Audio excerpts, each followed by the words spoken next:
quem sou eu, um jeito de aprender, conhecendo museus. O Brasil viajar sem sair do lugar, Cafuso ou mameluco, saber quem sou eu, vou logo resolver, conhecendo museus. Capivara, Pequi, Opala, Sambaqui, entender de Minas, saber quem sou eu, como posso descobrir, conhecendo museus, conhecendo museus. Neste mundo vou entrar, o universo conhecer, conhecer a mim, saber quem sou eu, já sei como fazer, conhecendo museus, conhecendo museus, conhecendo museus. Aprende algum ofício, pois enquanto a fortuna pode se perder de repente, o ofício fica para toda a vida. Essa antiga citação romana nos leva a uma viagem pelo passado, ao tempo em que as profissões eram ensinadas pelos mestres aos seus aprendizes. O mestre exigia a dedicação absoluta de seu discípulo para lhe ensinar os segredos e artes de seu trabalho. Na correria dos dias de hoje, poucas vezes paramos para pensar nesse assunto. Como eram a vida e as condições de trabalho nos séculos passados? Que tipos de ofícios ou profissões existiam? Quais deles permanecem nos dias de hoje? Quais foram pontos de partida para a evolução tecnológica que nos rodeia?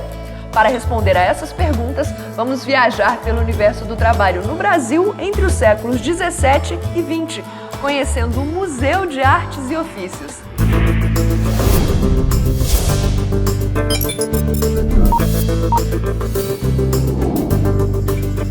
Museu de Artes e Ofícios.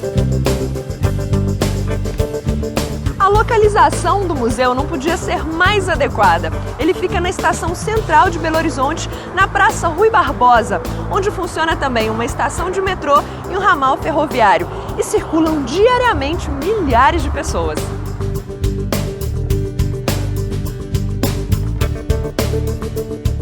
Esse espaço cultural, onde tudo alude ao universo do trabalho, fica assim bem próximo de seus protagonistas, os trabalhadores. Para abrigar o museu, foram restaurados 2 prédios antigos com uma arquitetura de extrema beleza, inaugurados na década de 1920 para servir como estação central de Belo Horizonte. Tombados pelo patrimônio histórico, a sua restauração acabou impulsionando a recuperação de toda a área ao redor, como a Praça da Estação, marco inaugural da cidade, consolidando a região como um polo cultural. O projeto do museógrafo Pierre Catel integra os 2 prédios principais por um túnel. As áreas externas próximas às plataformas de embarque e desembarque do metrô foram transformadas em galerias de exposição, criando uma surpreendente estação metrô. A área total é de 9.200 metros quadrados e abrange espaço para exposições de curta e média duração, jardim-museu, área de convivência, café e loja. O Museu de Artes e Ofícios é um dos mais bem estruturados do Brasil. Seu acervo inclui mais de 2.000 peças dos séculos XVIII ao XX, vindas de diversas regiões do país, em que estão representados os mais variados ofícios do homem brasileiro. A coleção que deu origem ao acervo foi doada pela empreendedora cultural e empresária Ângela Gutierrez, fundadora do Instituto Cultural Flávio Gutierrez, que leva o nome de seu pai. Foi um trabalho de décadas, começado pelo pai e continuado pela filha, de garimpar e selecionar essas peças por todo o Brasil. Esse acervo surgiu da paixão de um homem, de um brasileiro, Flávio Gutierrez, por esse tipo de peça que compõe o universo do trabalho no Brasil até a fase pré-industrial. E ele falava o seguinte, uma coisa que eu acho que é importante que se repita hoje. Ele falava, olha, o que está dentro das salas de visita, dentro das igrejas, isso vai ser preservado a qualquer custo. Agora, o que está na cozinha, o que está no quintal, o que está nas trilhas, no mato, isso alguém tem que comprar, restaurar e guardar, porque essa memória o nosso país não vai ter. E hoje eu vejo que sabedoria, como que aquilo é verdadeiro, aquilo que ele falava. O acervo permanente tem ferramentas, utensílios, máquinas e equipamentos diversos. Eles expressam várias formas de conhecimento, e também revelam diferentes condições sociais e de trabalho. A proposta museológica é rica e interessante, organizada por áreas temáticas que vão mapeando as trilhas da história do trabalho no Brasil. Vários conjuntos de ofícios têm o apoio de um quiosque multimídia, onde o visitante pode buscar informações que complementam o que está vendo.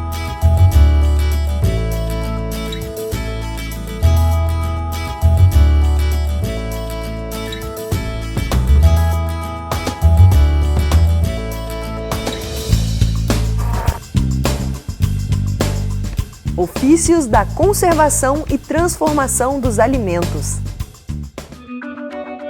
Antigamente, a cozinha era considerada território feminino. Hoje, vários homens têm consagrado a sua reputação de excelentes cozinheiros. Nessa área, vamos mostrar vários objetos curiosos e outros que ainda fazem parte do nosso cotidiano. Esse é um raríssimo fogão de catre.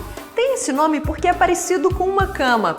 Agora vamos ver alguns desses objetos criados para facilitar a vida da cozinheira, numa época em que os atuais eletrodomésticos seriam considerados objetos de ficção científica. O almofariz com pilão era usado para triturar alimentos, assim como a moenda manual para milho e outros grãos. Aqui temos diferentes modelos de fogareiro. Para cortar carne, utilizava-se a machadinha e para salgar toucinhos, essa mesa de madeira. Sabe o que é essa caixa? Uma batedeira manual de manteiga. Girava-se para chacoalhar a nata até virar manteiga. Essas formas são para doces e bolos e esse funil é bem prático para encher 3 vasilhas ao mesmo tempo. As formas de queijo tinham muitos modelos. Essa é uma mesa para a drenagem do soro. E aqui, várias prensas para a fabricação de queijos. E esta outra prensa é para extrair óleo de grãos, como o amendoim, por exemplo. Temos também diferentes tipos de panelas, gamelas e jarros feitos em barro ou madeira. Já esse tacho de ferro era ideal para torrar farinha. Se hoje já é difícil o trabalho da dona de casa, imagina naquela época. Ofícios da madeira.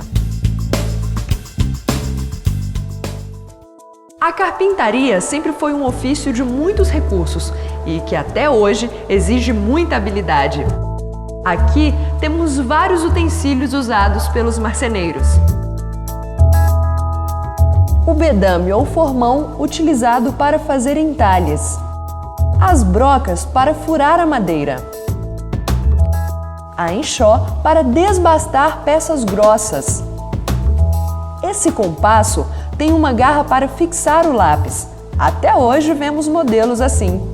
As plainas para deixar a madeira lisinha. A goiva é usada para talhar os contornos e a goveta para abrir molduras e rebaixos.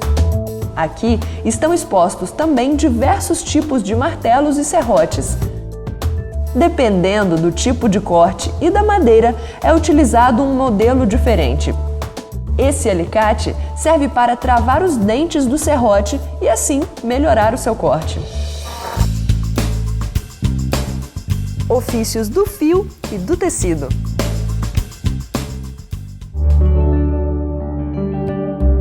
As roupas das famílias e outras peças de tecido, como toalhas, lençóis, tapetes e panos de cozinha, eram confeccionados artesanalmente pelas mãos de habilidosas mulheres, que se ocupavam também da fiação e da tecelagem. A roda de fiar, ou roca, era um instrumento utilizado para essa tarefa. Essa é a lançadeira, utilizada para construir a trama entre os fios. Aqui temos outros instrumentos utilizados na tecelagem. O descaroçador de algodão, que usa 2 cilindros movidos à manivela para retirar as sementes dos chumaços de algodão, e a dobadeira de sarrilho, aparelho que permite transformar as meadas em novelos.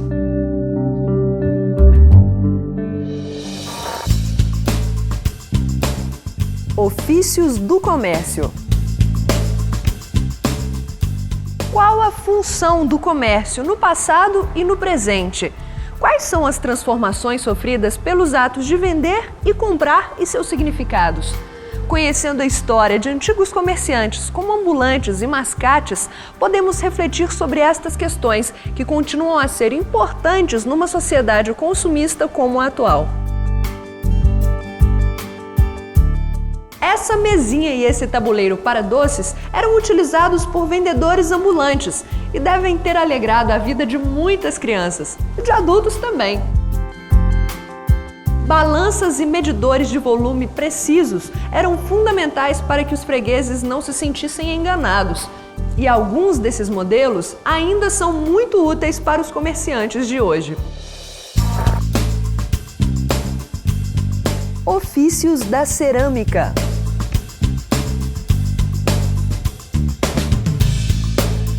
A fabricação de cerâmicas é outro ofício que perdura até hoje.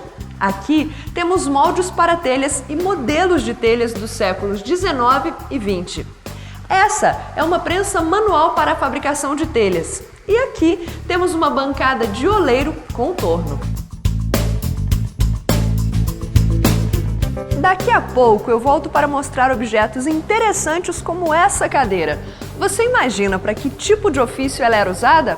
Você vai descobrir essa e muitas outras curiosidades sobre o universo do trabalho. Até já!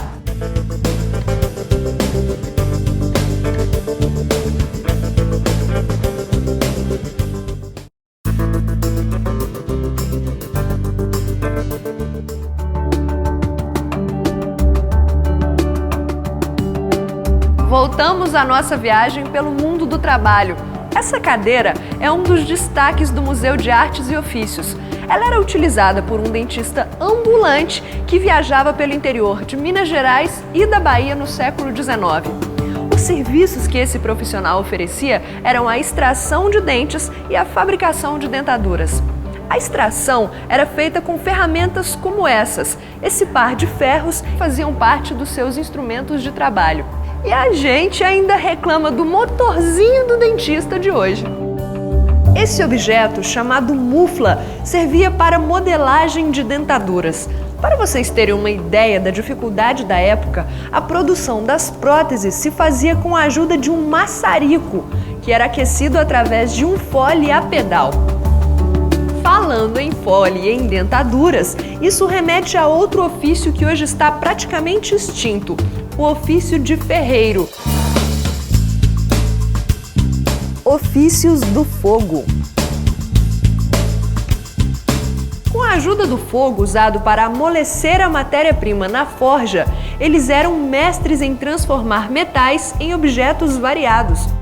Essa pá era usada pelo ferreiro para comprimir o carvão ao acender a forja.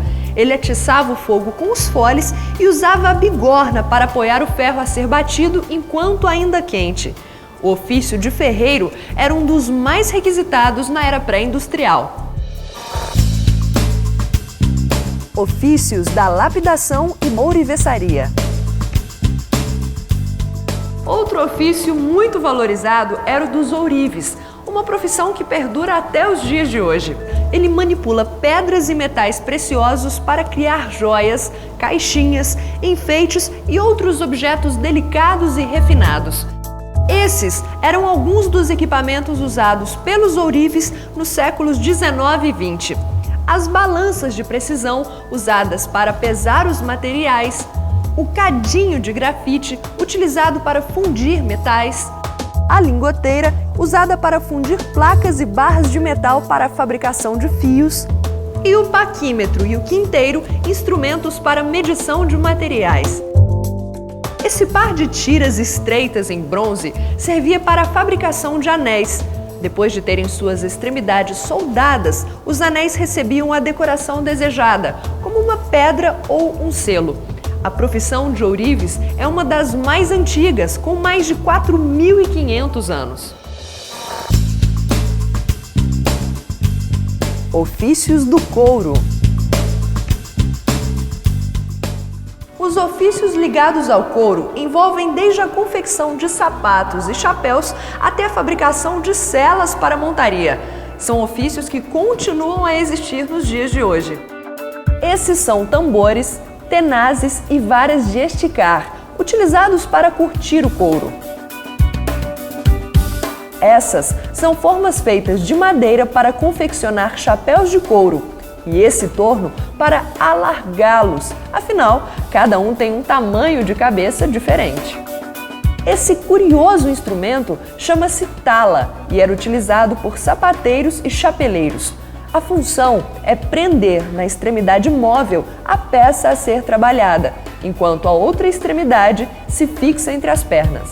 Por falar em sapateiros, a máquina de costurar couro do século XIX era movida a pedal. Esses estojos contêm gravadores para gravar letras e nomes nos calçados. Já os marcadores servem para fazer desenhos no couro. Temos ainda formas de modelos e tamanhos variados e esse pé de ferro, que é utilizado até hoje para apoiar os calçados durante os reparos. Os perfuradores são usados para fazer os buracos dos cintos ou para passar o cordão do sapato. De todos os acessórios que compõem a lista de equipamentos do cavaleiro, a sela era, e continua sendo, sem dúvida, o mais emblemático. Vamos conhecer alguns equipamentos da selaria. O chamado caco é uma armação em madeira que dá a forma característica da sela, para se ajustar ao dorso do animal. Esse é um cavalete de forma rústica, era utilizado para a montagem de selas. A corda de couro trançado, o marcador para desenhos e a mesa para esticar couro são outros equipamentos que ilustram esse ofício. Esse é um modelo de sela feminina, pois as mulheres antigamente sentavam-se de lado no cavalo, por causa das saias volumosas.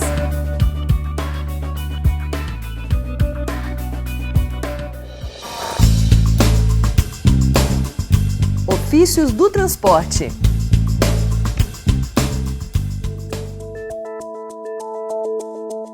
Antigamente, os meios de transporte mais comuns eram os cavalos, mulas, jumentos, utilizados por tropeiros, fazendeiros, mascates e todo tipo de profissional que precisava deslocar-se por esse Brasil afora. Para levar roupas, equipamentos, alimentos e miudezas em geral durante as viagens, nada como esses grandes alforjes ou as bruacas, bolsas um pouco menores de couro presos no lombo do cavalo. Esse objeto de chifre, que mais parece um bico de pássaro, é uma cornicha, utilizada para guardar rapé ou outros tipos de pós. O cabeção, que era feito pelo ferreiro, é um dos componentes da rédea, usado acima do focinho para prender e guiar o animal. Também da oficina do ferreiro vinham essas esporas do século XVIII, que eram usadas para estimular a marcha dos cavalos, enquanto os pés ficavam apoiados em estribos como esses. Aqui temos cabos usados em chicotes de montaria. O peitoral com cincerros é uma grande coleira em tecido acolchoado, para ser usada na altura do peito do cavalo. Uma curiosidade, originalmente possuíam 7 sinetas com o som das 7 notas musicais. Esse equipamento chama-se trempe de tropeiro. Nele se penduram os recipientes para cozinhar sobre a chama de uma fogueira ou braseiro. As espingardas e a pistola os viajantes levavam por precaução e também para caçar. O carro de boi fazia o transporte de materiais e mercadorias, enquanto a canga servia para manter juntos os bois que o puxavam. Outro meio de transporte importante, numa época em que os rios funcionavam como estradas ligando os lugares, era a canoa, ainda hoje muito utilizada por pescadores em várias regiões do Brasil. Essas foram entalhadas cada uma em um único tronco de árvore. Ainda no mundo dos navegantes, há alguns objetos usados como amuletos de proteção, como essas carrancas entalhadas em madeira e pedra-sabão, colocadas na proa dos barcos para espantar os maus espíritos. Como você vê, o Museu de Artes e Ofícios é um lugar de encontro do trabalhador consigo mesmo, com a sua história e com o seu tempo. Muitas das profissões que existem hoje relacionadas a tecnologias de ponta começaram com o conhecimento desses antigos profissionais e se devem ao longo percurso de aprendizado e aperfeiçoamento iniciado por eles tempos atrás. E para fazer a ponte entre o passado e o presente, o museu tem uma intensa programação cultural. São palestras, cursos e encontros sobre temas variados, como os ofícios da música e da palavra. Outra iniciativa que merece destaque é o programa Valor Social do Instituto Cultural Flávio Gutierres, que lançou em 2008 o curso de qualificação de jovens na área de conservação. O sonho era que se pudesse criar aqui dentro uma escola, um treinamento para jovens carentes que tivessem a chance de aprender aqui as técnicas de conservação, para serem assistentes de restauradores e trabalharem na preservação do nosso patrimônio. Antes de apresentar o curso, a gente começa a fazer uma reflexão sobre onde está o sonho de cada um, não é? Ou seja, qual que é o meu maior desejo? Que atuação, em que eu acho que eu posso contribuir para esse mundo ser diferente, ser muito melhor? A partir disso, a gente vai fazer a apresentação da proposta do curso. Esse curso é composto por um módulo que é técnico e um módulo que nós chamamos de módulo integrador. Durante o módulo técnico, ele se questiona, ele imagina o porquê das coisas e essas perguntas são respondidas através do módulo integrador. E nosso trabalho já deu frutos, os primeiros jovens já foram formados, já estão trabalhando e eu acho que pode ser uma ideia muito boa e eu tenho a esperança de que esse ponto de cultura se espalhe por aí, que a gente possa criar outros cursos semelhantes, tanto no interior de Minas quanto nos outros estados, onde existe carência de restauração de obra de arte. Ao formar jovens profissionais conscientes do seu papel como conservadores da cultura material e imaterial, contribui não só para a inserção social desses jovens, como para a preservação e valorização do patrimônio cultural do Brasil.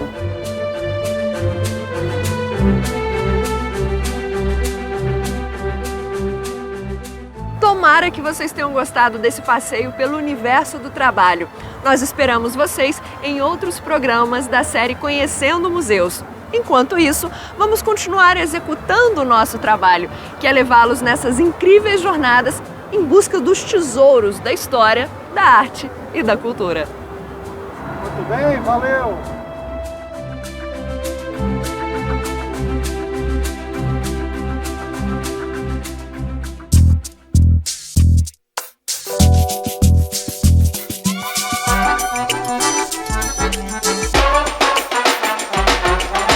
Dinossauro, avião, pororoca, timão. Histórias vou saber quem sou eu. Um jeito de aprender, conhecendo museus. O Brasil viajar sem sair do lugar. Cafuso ou mameluco, saber quem sou eu. Vou logo resolver, conhecendo museus. Capivara, Pequi, Opala, Sambaqui. Entender de Minas, saber quem sou eu. Como posso descobrir? Conhecendo museus, conhecendo museus.